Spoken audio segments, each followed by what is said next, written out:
Hey, thank you. Thanks for joining us. Appreciate you being here with us. I would first like to say that I would like to pay my respectful obeisances and appreciation to my spiritual teacher, Siddha Swarupananda Paramahamsa Srila Prabhupada, who has very kindly and freely taught me everything that I know about the Supreme Person and everything connected to him, or the things connected to him. So I'd like to thank him before we start here. And so I would like to speak today about some of the qualities of God. There's a big misunderstanding in the world today. There's many reasons why this is going on, but we won't go into all that. But nobody can deny, at least it's my vision, is that the world is really vacant with information about the Supreme Person. When you talk about a person, you're talking about a person who has characteristics, who has a personality, who has likes and dislikes. That's what we're talking about. We're talking about the Supreme Person, personality. He has the same characteristics that we do, in the sense that he likes to have fun. He's clever. There's so many qualities that he has. We're going to read a few of them here. And these all open up the vision or the realm of actually coming to understand a person. If you want to come to understand a person, you must understand their different qualities. That's what people are always saying in this world. Very common people to say, what is your sign? And then people get some idea. In other words, maybe someone you don't know, and you find out, it's like this. They're this sign or that sign, and you think, and if you have knowledge of how astrology works, or maybe just a small amount, you go, that person's like this, or that person's like that. So this opens the door to come and know somebody better, even somebody you may know for a long time, and you read about astrology, or whatever it is, you come to know about them from somebody else, or whatever the method is that you come to know about somebody. It makes the relationship richer. It makes it more, there's more understanding there. So in this Nectar of Devotion, Bhakti Rasmita Sindhu, was written by Srila Rupa Goswami and explained by Srila Bhaktivedanta Swami Prabhupada. And it says here that Sri Rupa Goswami, after consulting various scriptures, has enumerated the transcendental qualities of the Lord as follows. So he's dove into this vast amount of information in the Vedic scriptures about the Supreme Person, and he's put forward these, I believe it's 64, we won't get to all of them, I don't think, but we'll do a couple of them here. So the first quality is Krishna has beautiful features of the entire body.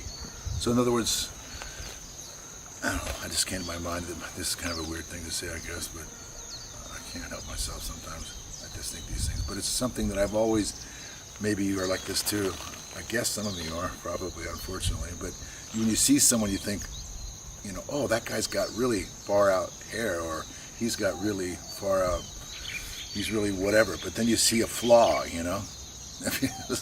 especially when you're looking at, anyway, after you get the idea, you find like, look, the person's legs aren't, it's really weird to be so judgmental towards others' bodies.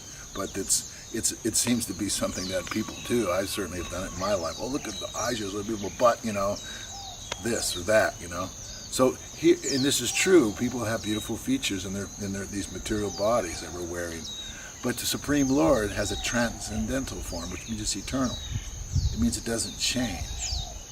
And it's beautiful features in every part of it. In other words, everything is his calves and his legs, his thighs, his abdomen, his chest, his arms, his neck. His neck is beautiful. His face, his eyes, his nose, his forehead, his chin, his ears, his hair, on and on. His feet, his fingers. All of these are beautiful. The Supreme Lord is, and every part of his body is beautiful. He's marked with all auspicious characteristics. So in the Vedic literature and the scriptures, you'll see there's certain auspicious characteristics. We won't go into that, but he has all of these auspicious characteristics in his body. He's extremely pleasing. The Supreme Lord is extremely pleasing. Just like you meet somebody, like I've known people that, when you get around them, they make you feel really at ease. They're very pleasing, the way they talk to you, the way they act around you. They're just a very easy person to get along with, you know. So the Supreme Lord has this quality. He's extremely pleasing. This is one of the things that makes him the most attractive person. He's extremely pleasing. He's effulgent. In other words, people, they look to people and seek, you know, sometimes people see, I saw a guy I knew the other day at the hardware store, and he wasn't effulgent. And in fact, you know, he has cancer, you know, and I could see it in his face, you know. I could see his, you know, his internal functions are not right, you know. He's being attacked.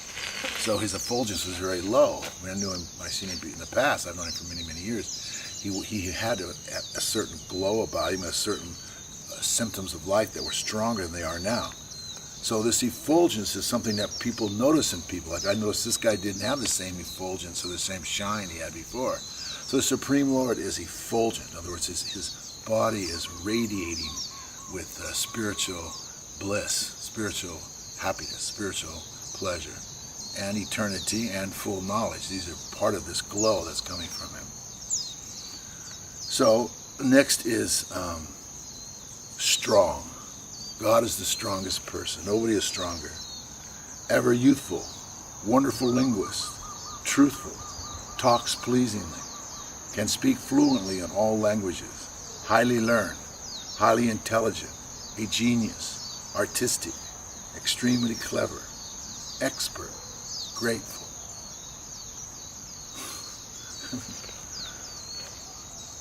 Grateful. I mean, this is such a wonderful quality. All these qualities, of course, are wonderful, but when you meet somebody who's grateful, when you do something for them or give them something or say something to them or whatever it is, it's a really wonderful thing. We're talking about the most wonderful person here. So, of course, he has these qualities in an unlimited amount. There's no end to them. It's endless. It's the depth of these qualities. There's not just like a certain amount of it, or it's only this far. It's unlimited. So grateful. There's a Supreme Lord is called grateful because one of the reasons is that anything you do for him, he never forgets. Even if you don't do so many other things for him, if you do one thing, whether it might be, maybe you offer him something to eat, or you think of him, or maybe you tell somebody else about him. These things are extremely pleasing to God, and he's grateful. And he never, doesn't matter how many children of God he has, how many children he has, or how much time's passed, or how small the effort might have been on your part to do something pleasing. He never forgets.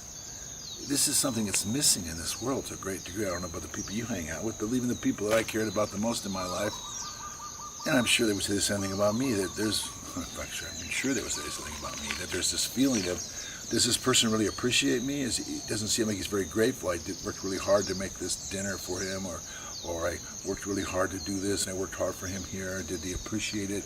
This is something that comes up all the time with people, and of course people enjoy somebody remembering and being grateful and expressing how they feel about what that you've done for them. The Supreme Lord has this in full, grateful. Firmly determined, an expert judge of time and circumstances, sees and speaks on the authority of the Vedas or scriptures. Pure, self-controlled, steadfast, forbearing, forgiving, grave, self-satisfied. The Supreme Lord is Atma Rama, self-satisfied. In other words, his happiness comes within himself. He doesn't really need anybody else to be happy. And in fact, the reality is that everybody is coming from him, but he's completely happy within himself. So this makes it possible for him to, in other words, if a person is, anyway, I don't want to go into that, but it's important to realize or understand that this inner happiness that we potentially have is a spiritual pleasure. And it exists because we exist. We are spiritual beings, and we are temporarily in these bodies. And these bodies are temporary, of course, and we're going to leave them at some point. But we are not going to die. It's impossible for us to die. There's nothing that can kill us. There's no way that we can stop being existing and stop being the individuals that we now are. This individuality that we're experiencing in the body is not going to go away. So this individuality is there, and it's going to continue. It's eternal. So the Supreme Lord is eternally an individual also, and he's going to continue to exist eternally. Now, if we want to have an actual relationship with him, then we need to know something about him. Just like in this world, if people are, of course, when I was in high school, or going to high school, from junior high school, I had no care for going to learn anything in school, absolutely zero. But I was very, very interested in coming to meet new people and coming to know them, because I wanted to find somebody to love. This is a very strong feeling that a person has inside of them, and it's not really coming from the body, it's coming from the soul, the spiritual being. So this need for this craving for a real relationship that's going to actually make you satisfied is there. The problem is that when a person's embodied in that, the soul's embodied in inside the body, it's not within our capacity as the children of God to completely satisfy somebody else. Now, we can facilitate them being happy in different ways through the body, but this is not really touching them. We can also help them by trying to get them to try to understand their relationship with God, and then getting them to try to open their heart and begin to relate to him. But this actual relationship is there, and if we make an effort to reach out or try to understand God, people are trying to understand things all the time. They're trying to understand this person, and many times people are trying to understand, why would my child do this to me, or what motivates my parent to do this, and we're always questioning, well, why did that person do this to me? So people are constantly trying to rearrange and trying to make relationships work, but it's very difficult in this world. Now, people can obviously get along and can help each other, but this actual need for pleasure can only fully be satisfied in our relationship with the Supreme Lord. Now, he, on the other hand, is self-satisfied. He's self-satisfied in himself. So when he's all satisfying, the Supreme Lord is all satisfying. So for us, if we hook up with him, if we come to know and love him, then this makes us completely satisfied. Then we can actually care about others, because we don't need them. We don't need anything from them. We're not looking at them as something that we can get something from them. Love does not have that in it. You talk about real love. Real love means that you care about the person, but you're not thinking of what you're going to get out of it. You actually want to help that person in whatever way that you can. This is love. So this love is ultimately coming from the Supreme Lord. So we're sitting here reading some of these qualities of God. I'm not going to read any more. There's many more, 60-something, 64 altogether that I mentioned here. And these qualities are all different attributes of the same person. So in our talks we've talked about before about the need for us to make an effort to relate. And in other words, if sometimes people say, if I could only go back to when I was a teenager or was in whatever age it is, knowing what I know now. And one of the things I remember hearing people say it all the time when I was growing up, when I thought, one thing that I don't know if I could have helped it, but I was always very shy in some ways, especially with girls, right? And I always thought if I would have been a little bit more outgoing, maybe I would have been more successful, with coming to know people, gotten closer to them, So this making the effort is necessary in any relationship. The reason that the girl over there I didn't get to know her, although I wanted to get to know her, is that I didn't make an effort. I just didn't say anything. So of course she thought I wasn't interested or whatever. Maybe she would have said, beat it if I would have said something to her. I'm not sure, but because I didn't try. But this making an effort to relate to someone is what a relationship is based on. It's not a one-sided thing. It's a two-sided thing. The Supreme Lord, more than anything, wants to relate to us. And it's a fact that we've, in most cases, most of us, I certainly in my life it was the case, I turned my back. I was more interested in this world. I was more interested, in fact, I was only interested in this world. I was only interested in the people in this world and relating to them and trying to get them to make me happy.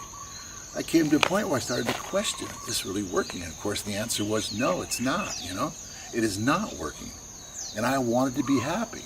So I began this quest to try to find out how I could become happy. And I was fortunate to come into contact with my spiritual teacher, and I learned that my problem is that I'm directing my love. There's nothing wrong with directing your love to others in this world, but I also needed to direct my love towards the Supreme Person. Now, I didn't know anything about him, but I was fortunate that I came in contact with his names. And I was given the process that's coming down from Lord Chaitanya, that if you chant and hear his names, if you sing his names, this is a singing, or you can do it silently, or you can do it quietly for your own benefit. This is called kirtan, or it's called japa when you do it silently for yourself. Like you just think of God's names in your mind or maybe in your mouth, but it's not loud enough for others to hear unless they're very close to you. You can do it completely silent. So you're saying God's names over and over and over again. This is one of the things that I learned how to do, and I do. It's called japa. And the other is kirtan, where you sing with others, and you can play musical instruments or not, but it enhances it with musical instruments. It's more fun. So this kirtan and japa is repeating the names of the Supreme Lord. Now God has unlimited amount of names. We've mentioned this before, and these names are all different parts of his different attributes. Like him being strong, that he's strong, that's an attribute of God. So you can relate to him. In the Bible it's called Jehovah. Or he said that he's forgiving, it said, one of the ones we read, forgiving. Another word would be merciful, compassionate. He's compassionate, merciful. This is embodying the sound Allah. This is all the same person. This idea that there's many gods is completely false. And it just amazes me how people can get up there and be ahead of some group or whatever they call it, and then declare that this our God versus their God. This is just so incredibly ridiculous and stupid, and it's so damaging for people. Look at the problems it's causing. You got one country trying to make nuclear bombs so they can blow up another country because they think they're worshiping a different God. This hatred is just so thick. I mean, it's destroying the world. It's destroying the environment. We're talking about getting to the root of the problem. And if people want to go out and recycle and want that's fine.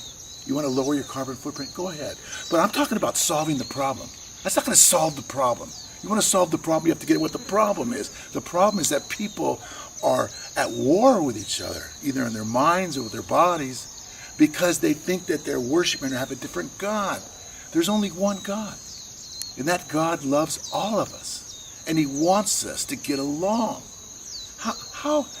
What would a parent say? I don't know if any of you are parents out there, obviously, hopefully, some of you obviously are. So when your kids are fighting, this, as a parent, this breaks your heart. It's an unbelievably negative feeling. I've had it so many times. So this is not pleasing to God. Now, people have all these misconceptions of God. This is caused by listening to people who don't know anything about God. If people are saying they have a different God than these guys do, this means they know nothing about God, nor are they even slightly interested in God. They're completely useless. This is a useless thinking, and this is what causes the problem. God is not the problem. People think, well, look at history, look at all these crazy things that have happened. They're happening right now in the name of God. These guys are fighting these guys. These people aren't godly people. A godly person has no enemy. He doesn't see the person who sees him as an enemy as his enemy. Now, these people are fighting over resources. They're fighting over influence. They're fighting over power. They're fighting over wealth. They're not fighting for God. This is absurd. So these people are causing havoc. So what can we do? Obviously, we're not going to be able to stop these people on a large scale, but on a small scale, we can start by trying to change ourselves. That's really the only thing we have control over. I mean, look what they're doing. You could go on, nuclear explosions underground, all this development, all these weapons, and on and on and on. All the extraction of all these natural resources so quickly, and all this fuel being burnt and sent into the air. These things it's insane what they've done here in the last 150 years. It's unbelievable. And of course, here it is. The consequences are right in our lap. And they're still saying it's not a problem. The problem is that people are not relating to God. If they did, they wouldn't have enemies. They wouldn't see others as their enemies. They would have love and compassion for others. We're not talking about fake stuff like what was his name on The Simpsons, Mr. Flanders, whatever his name was. I liked Flanders. He was a cool guy. But, a lot of that stuff was just phony, How's it going, In reality, he felt a different way. Maybe he was sincere to some degree. We're talking about cartoon characters, so don't get too carried away. You can get mad at me. But I'm just saying that we're talking about really feeling compassion and caring for others. Now, there's lots of people who have compassion and care for others, and this is good. These kind of people are inclined to follow this path that I'm explaining here, this path of coming closer to God, to reaching out, to hear about Him, to sing His names, to read His glories. This is His pastimes. This is all available. I mean, people can say whatever they want to say. That this is the only, we're not saying that this is the only thing that's there. We're simply saying this is the most detailed. There's very little information in the Bible about God and His kingdom. There's a little bit of information. We're talking about in depth about the Supreme Person and His personality and His relationships with those who love Him. Now those books have existed long before Muhammad or Christianity existed. Now, I'm not saying that makes them not good because they haven't existed as long.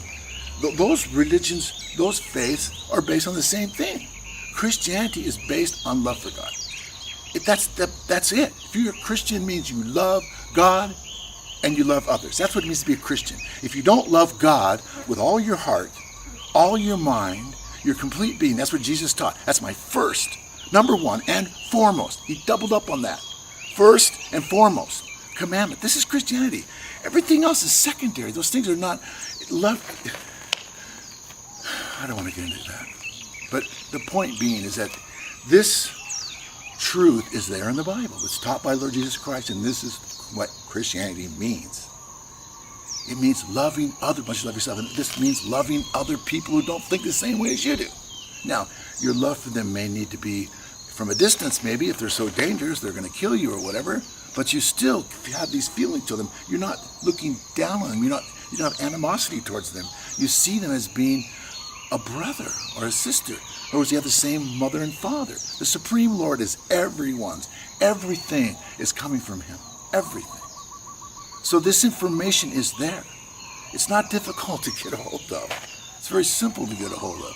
It's free. It's not being sold. It's being passed down purely for free because the people who are passing it down are experiencing love for God, so they're experiencing love and compassion for others, and they want others to experience this. Anybody can do this. We're not selling anything here. There's nothing to join. We're talking about a path of self-discovery that you incorporate in your own life, remembering God, and in speaking about Him yourself and hearing about Him. This causes a transformation in the heart. You actually change at the deepest level. You lose all these coverings, these misgivings. Misgiving means doubt. I'd be speaking how, and you might have some doubt. I know about doubts. But this process removes misgivings and doubts. They remove them from the heart, and a person is actually be able, in other words, in this world, you have a relationship with somebody. Like say I have a relationship with I have a mechanic, and I got a problem with my car, and I'm doubting his ability. there's going to be a problem, Even if he gets the car fixed, I'm always going to be thinking, is it going to stop? Is it going to break what he did? Was it a good idea? Did he do it, fix it right? This is called doubt. So when you have this kind of doubts towards the Supreme Person, this obviously causes barriers. There's so many different ways that these barriers exist. But one should know for certain that this process of hearing and remembering God removes these barriers. It acts as a cleansing agent. In other words, God's names are not different from God. They're all pure and they're all purifying. In other words, God is the most pure, but he's also all purifying. So this removal of these obstacles, these barriers that we've created in our relationship with him are gradually dissolved, washed away. And this isn't something that you just think happened. We're talking about real here. Real, not some mental thing or some emotional thing, although it would be also in your mind. It would also be emotional, but we're talking about the source of it being in your mind and your emotions is you. You actually experience it in your own heart. In other words, when he's talking about you, we're talking about the person who's always existed. You've always existed. I've always existed. There's no way we can cease to exist.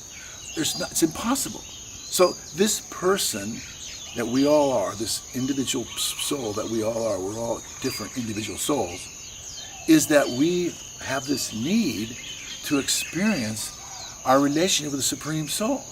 So appreciation for his existence, coming to know his different characteristics, coming to know and understand. I mean, when Jesus said, love God with all your heart, all your mind, your complete being, that's what he said. What is that? I mean, just try to get your head around that for a second. I mean, you think you're going to read something about someone that is some very limited amount of information and you're going to have that feeling? I mean, we're not talking about feelings. You actually have that realization? No. You're talking about coming to know somebody where that's where your mind is. Try to imagine that this moment you're thinking of God and loving him. Next moment, the same thing. The next moment, and then always when you're sleeping, your heart.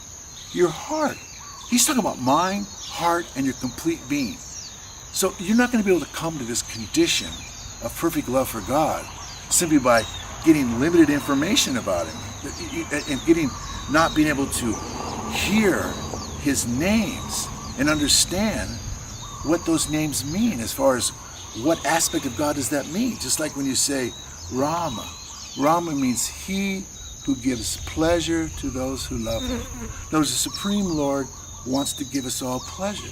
He gives us a chance in this world to have pleasure, but it's basically through the material body, the senses.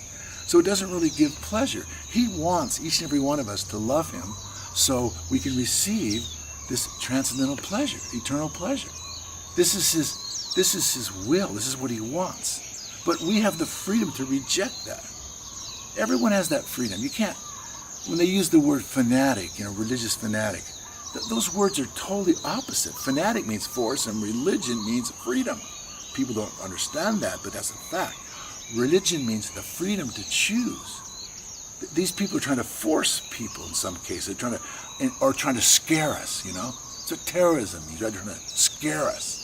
Maybe this guy's trying to scare us by blowing somebody up. Some other fanatic's trying to scare us by, telling us we're going to go to hell, or we're going to do this, or we're going to do that, or we're going to be eternally suffering. This is not true.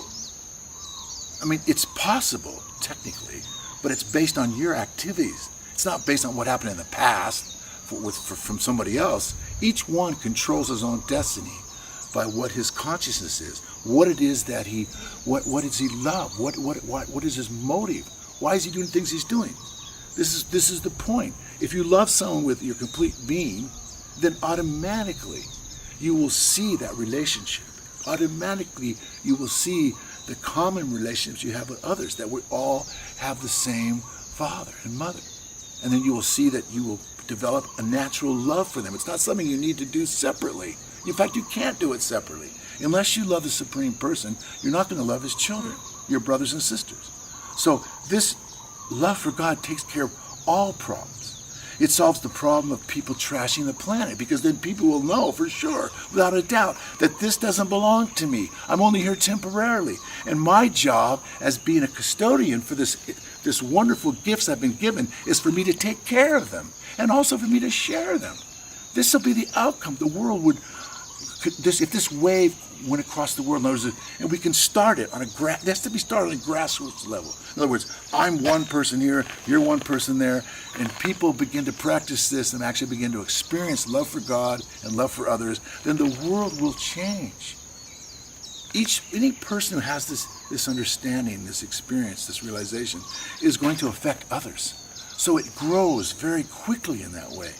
So this is what my hope is. This is what the spiritual teachers in the past and in the present are hoping for. This is what the Supreme Lord is hoping for, that people will take advantage of this. It's not a team thing. It's not a group thing. People may come together as friends and chant together, but it's not like a group, like an organizational kind of a thing. We're talking about an individual, personal relationship that each one of us has. If we take advantage of this, then we have it. If we don't, we won't. And if we don't, that's fine. That's our choice. But understand that this world is a very, very cruel place. People have an extremely limited idea of what's going on in this world. I mean, Jesus taught, as you sow, so shall you reap. In other words, sowing is referring to action. The action, in this case, he's referring to is planting. So as you plant, as you toil, work, then there'll be certain results. In this case, there'll be a reaping of a certain crop. So this is an analogy referring to everything that we do. This is called the law of karma. Karma means action. That's all karma means. It means action. It means action. That's it. People go, well, karma. It means action. So you can either engage in good action, which means basically, putting it simplistically, caring about others, helping others, doing things that are good for yourself and healthy for yourself and helping others. And bad karma means being selfish, doing things to hurt yourself physically and mentally, and doing things and neglecting and not caring and actually even hurting others. And we're talking about every facet of life. I mean, we're not talking about just one little thing here. People get a really limited idea about karma. It's not limited. It covers everything. So a person needs to understand that there's no way you can escape this.